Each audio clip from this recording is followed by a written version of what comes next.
हम खेले चलो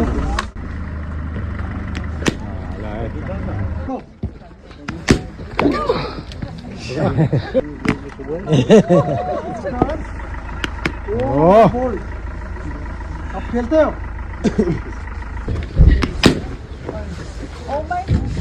कॅच कोण जाणार इथे म्हणून बी अटेट आहे यार पता यार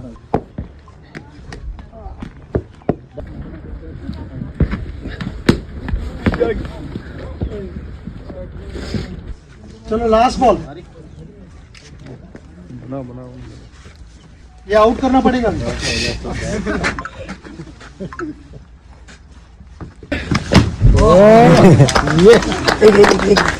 ओके थैंक यू बस तो मेरा ध्यान आपके ऊपर है